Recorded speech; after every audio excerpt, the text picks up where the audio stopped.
Welcome back to the channel, Helldivers. Today we're going to go through the R-6 Deadeye and how it encapsulates the 4 P's of democracy: power, precision, patience, and patriotism. Now we're going to go through the weapon's stats, what you unlock through leveling, and how it performs against each of the factions. Now in this series here, I like to go through my favorite primary weapons and kind of talk about their strengths and their weaknesses and the playstyle I use to kind of make them effective and viable for me. So if that sounds good to you, let's get started. Now if we look at the stats for the R-6 Deadeye here, 300 damage, capacity of 8, recoil of 83, and fire rate of 100. This weapon has medium armor penetration, and you reload the rounds individually. Now if we look at the customization options for the Deadeye here, it does give us some more details about the weapon, like the reload time. That is a very long reload time, and one of the downsides to the Deadeye. But if we shift our focus back to what we can actually unlock, that comes down to just optics. We have 2 sniper scopes in the form of the combat scope and then the last unlock there, the sniper scope. And then the in-between are basically, I would say, the close to mid-range scopes, which are going to give you better handling and ergonomics in return for not being able to zoom in as far. Now I want to show the scopes side by side, and I'm only going to put up one of the red dot scopes because they all share the same ergonomic stat.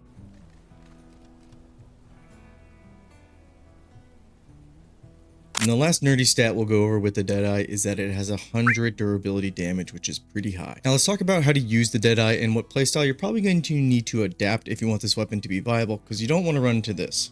Sorry, we're closed!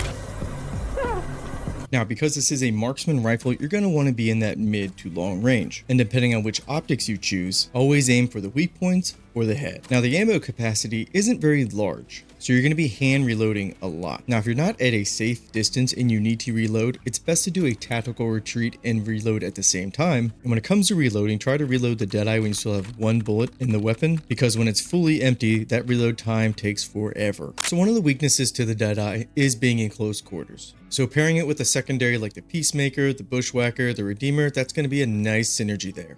And then when it comes to armor perks here, Siege Ready is always going to be good because of that increase to primary reload speed. And then Peak Physique is also going to be a good choice because it'll help out your ergonomics. Now, when it comes to pairing the Deadeye with a stratagem weapon, I want to make it very clear that if you need a stratagem weapon to make a primary weapon viable, then maybe you didn't deserve the primary weapon in the first place. And that's a little advice that Uncle Ben gave to Peter Parker.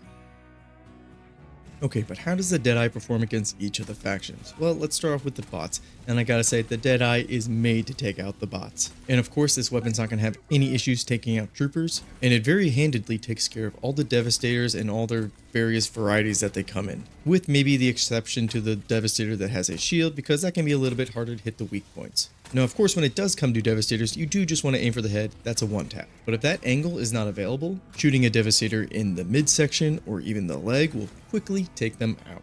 Now, both of the Strider variants have that weak point at their base. It just takes a couple of shots from the Deadeye to topple them over. And an added bonus with the Deadeye is how quickly it can take out gunships, because those fuckers are annoying, and it's nice to have a primary weapon that can snipe them out of the sky. And when it comes to the more heavily armored bots, of course, if you aim for their weak points, yes, the Deadeye is going to take them out efficiently. You just have to find the right angle. So overall, when it comes to the Deadeye versus the bots, yep, this is Liberty approved.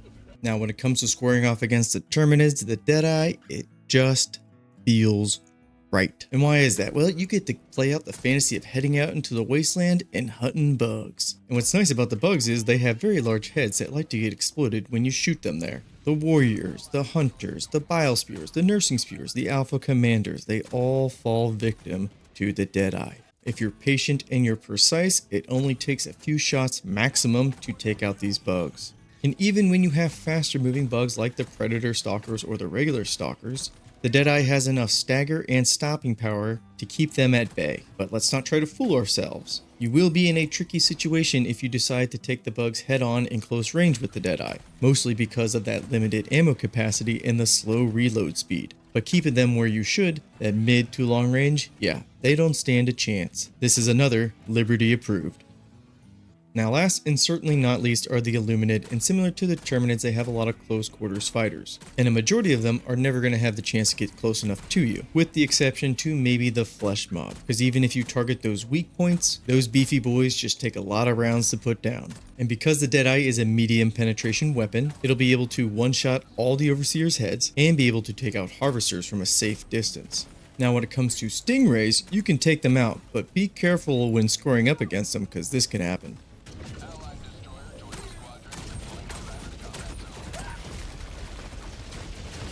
Now you can't say that Helldiver wasn't fearless. Anywho, moving on. But ultimately, when it comes to facing off against the squids, just be prepared to have an awesome time. And yes, that means the Deadeye is Liberty approved against the Illuminate, which means it has a clean sweep against all the factions, and I highly recommend it. And phew, we did it. Now, these are just my thoughts on the Deadeye. I said at the beginning of the video, I do find this weapon to be one of the most satisfying primary weapons in Helldivers 2, just from the sound design, the feel of it, how powerful it is. It just hits all the right notes when it comes to spreading managed democracy. Now, really quick, I don't want to leave you guys without my opinion on something like a stratagem weapon. I do like to pair this with something like the railgun, just to make sure you do have something that can go through those heavy armor enemies like a Hulk. You can shoot them right in the head and then go back to your Deadeye to take out all the chaff. But again, we have so many good stratagem weapons that you really can't go wrong as long as you know how to use the Deadeye. But that's the video. You guys let me know how you feel about the Deadeye, and I will see you next time. Peace and take care.